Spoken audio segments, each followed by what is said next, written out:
Vadodara corporation કચેરી ખાતે વિવિધ માંગને લઈને મોટી સંખ્યામાં કર્મચારીઓનો વિરોધ થયો છે। હંગામી કર્મચારીઓને કાયમી કરવાની માંગ સાથે કોર્પોરેશનના તમામ કર્મચારીઓ વિરોધમાં જોડાયા। કોર્પોરેશનમાં ખાલી જગ્યા પર ભરતી કરવા પણ કર્મીઓની રજૂઆત છે।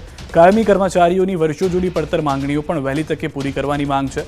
કર્મચારીઓએ 7 દિવસનું અલ્ટિમેટમ આપ્યું। 7 દિવસમાં નિર્ણય નહીં લેવાય તો કર્મચારીઓ હડતાલ પર ઉતરશે। કર્મચારીઓના વિરોધ પ્રદર્શનને લઈને કોર્પોરેશન કચેરી પોલીસ છાવણીમાં ફેરવાઈ ગઈ છે।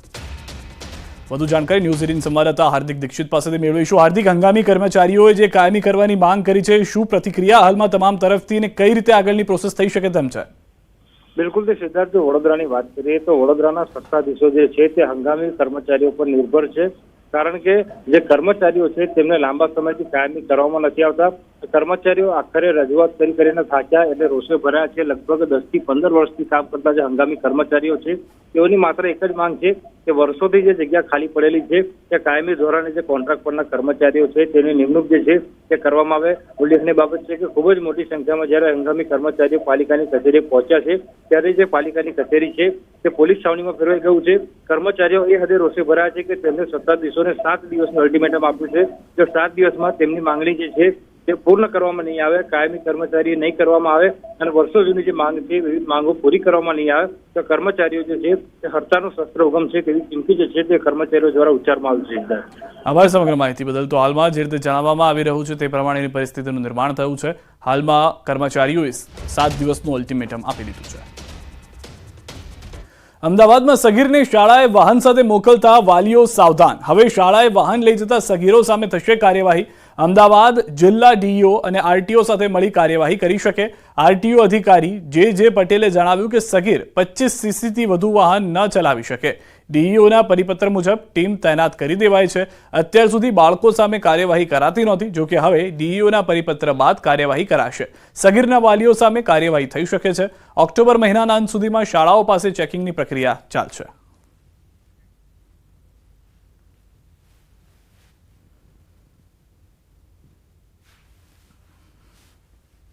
કે ડીઓ સાહેબે જે પરિપત્ર કર્યો છે કે આ બાળકો જે સગીર વયના બાળકો 25 સીસીથી વધારે વ્હીકલ ચલાવતા હશે એવા કેસમાં જ્યારે ડીઓ તરફથી અમને જે પણ આદેશ મળશે અમારી ઇન્સ્પેક્ટોરલ ટીમ એના માટે તૈયાર છે અને રેગ્યુલર બેઝિસ પણ અમે મોર્નિંગમાં સવારે 7 થી 10નું ચેકિંગ જુલાઈ મહિનાથી ચાલે છે, જુલાઈ 18 તારીખથી અને આગામી સમયમાં પણ અપ ટુ ઓક્ટોબર એન્ડ સુધી આ પ્રક્રિયા ચાલુ રહેનારી છે। અત્યાર સુધી અમે એવા બાળકો માટે કોઈ કાર્યવાહી કરી નથી, પણ આ ડીઓ સાહેબને જે પરિપત્ર થયો છે એના અનુસંધાને અમારી ટીમને અમે સૂચના આપીએ છીએ કે ડીઓ સાહેબના અને પ્રિન્સિપાલોના સંપર્કમાં રહી અને જે સ્કૂલોની અંદર અમે વાહન ચેકિંગ કરીએ છીએ એવા સ્કૂલોની અંદર આવા વિદ્યાર્થીઓ જો કોઈ પકડાશે 25 સીસીથી વધારે એન્જિન ધરાવતા વ્હીકલ સાથે તો એની પણ કાર્યવાહી કરીશું।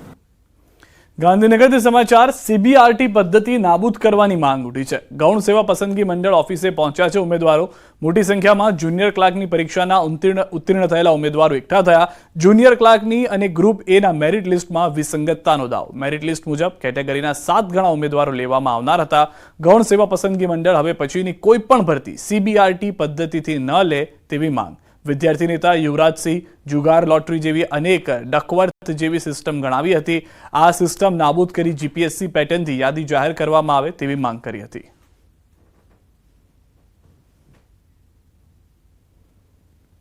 સીબીઆરટી પદ્ધતિ દરેક ગુજરાતની જેટલી પણ સ્પર્ધાત્મક પરીક્ષાઓ છે એમાંથી નાબૂદ થાય એ પ્રકારની પણ અમે રજૂઆત કરી છે। ગૌણ સેવા પસંદગી મંડળ હવે પછીની કોઈ પણ ભરતી એ સીબીઆરટી પદ્ધતિથી ન લે, કારણ કે સીબીઆરટી પદ્ધતિમાં જે નોર્મલાઇઝેશન મેથડ જે એપ્લાય કરવામાં આવે છે એમાં જોવા જઈએ તો ઘણાના માર્ક વધી જાય છે। જે દ્રષ્ટાંત તરીકે જો જોવા જઈએ તો ઘણા ઉમેદવારો જે રો માર્ક એટલે કે ઓરિજિનલ માર્ક હોય એ 50 હોય અને પછી 80 નોર્મલાઇઝેશન 80 થઈ જાય અને ઘણા એવા ઉમેદવાર છે જેને 50 ના 40 થઈ ગયા છે, એટલે કઈ પ્રકારે નોર્મલાઇઝેશન કરવામાં આવે છે એ ખબર જ નથી પડતી। અમદાવાદથી સમાચાર। ઈડબ્લ્યુએસ આવાસ તોડવાનો મામલો। એએમસી કચેરી ખાતે કોંગ્રેસના ધરણા। કોંગ્રેસ ધરણા કરી નોંધાવ્યો વિરોધ। 182 કરોડના ખર્ચે બનાવ્યા હતા આવાસ, લાભાર્થીઓને ફાળવ્યા વિના તોડી પડાયા। મકાન જર્જરિત થતા વપરાશ વિના તોડી પડાયા છે। હાલમાં કોંગ્રેસ તરફથી વિરોધ કરવામાં આવી રહ્યો છે।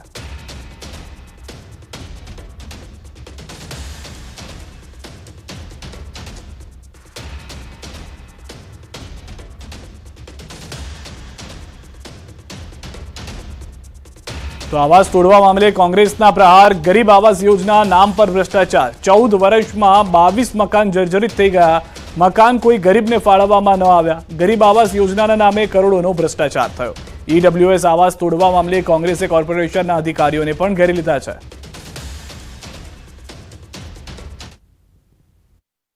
82 કરોડ રૂપિયાના ખર્ચે બનેલા ગરીબોના આવાસ કયા કારણોસર ગરીબોને આપવામાં આવ્યા નથી, પ્રશ્ન કોંગ્રેસ પાર્ટી પૂછે છે. અને એવા કયા કારણો છે કે 2012માં બનેલા આવાસો એ 12 વર્ષની અંદર તોડી દેવાના કારણો શું છે? ચોક્કસ નબળું બાંધકામ છે, અધિકારીઓની મિલીભગત છે. કોંગ્રેસ પાર્ટી એ માંગણી કરે છે કે આ લોકો સામે પોલીસ ફરિયાદ થવી જોઈએ, તપાસ થવી જોઈએ. जब उन आवास में एक भी गरीब को मकान नहीं दिया गया, एक तरफ झुपड़पट्टी मुक्त भारत बनाने की बात करती है, लेकिन उन झुपड़वासियों के नाम पर जब भ्रष्टाचार होता हो तो आज कांग्रेस पार्टी इस मुद्दे को लेकर सीबीआई जांच करने के लिए कह रही है मेयर को, और आने वाले समय में सीबीआई जांच नहीं होती है तो कांग्रेस पार्टी और आक्रामक तरीके से अपना आंदोलन जारी रहेगी. ઈડબ્લ્યુએસ આવાસ તોડવા મામલે કોંગ્રેસે કોર્પોરેશનના અધિકારીઓને ઘેરી લીધા છે. દાંડી લીમડા ધારાસભ્ય શૈલેષ પરમારે આ મુદ્દાને વિધાનસભામાં ઉઠાવવાની વાત કરી છે. હાટકેશ્વર બ્રિજ બાદ આવાસનો ભ્રષ્ટાચાર થયો છે. શહજાદ ખાન પઠાણનું આ નિવેદન. સીબીઆઈ તપાસની માંગ કરવામાં આવી રહી છે. તો કોંગ્રેસના વિરોધ બાદ મેયર પ્રતિભા જૈનનું પણ નિવેદન. અસામાજિક તત્વો દ્વારા સળિયા તોડવામાં આવ્યા, પછી બિલ્ડિંગ તોડી મીડિયાના માધ્યમથી મને ખબર પડી તેવું પણ મેયરે કહ્યું. પાર્ટી તરફથી સૂચન મળ્યું છે કે કડક કાર્યવાહી કરવામાં આવે. મ્યુનિસિપલ કમિશનરશ્રીને તપાસ કરવા અને જવાબદાર સામે પગલાં લેવાની સૂચના આપી છે.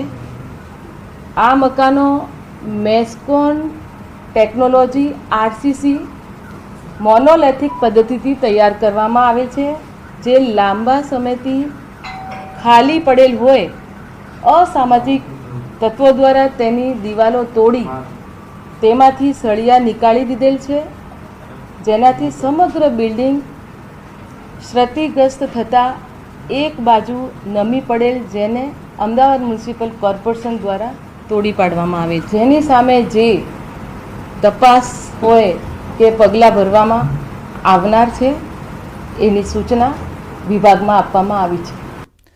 જૂનાગઢના માણાવદરમાં કારમાં અચાનક આગ લાગી. માણાવદર જૂનાગઢ સ્ટેટ હાઈવે પર કાર સળગી ગઈ. કારના બોનેટમાં આગ લાગતા દોડધામ મચી. ડ્રાઈવર સમય સૂચકતા વાપરી બહાર નીકળી જતા જાનહાનિ ટળી. પાલિકાના ટેન્કરની મદદથી આગ બુઝાવાઈ.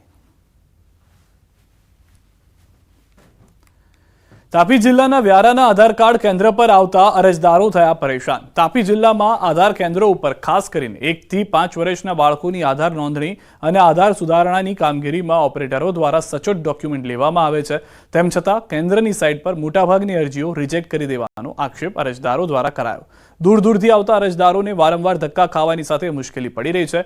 આધાર સુધારણીની કામગીરીમાં સતત ધાંધિયા થતા અરજદારો મુશ્કેલીમાં મુકાયા છે. બીજી તરફ આધાર નોંધણી માટેની અરજીઓમાં મોટા પાયે રિજેક્શન આવતું હોવાથી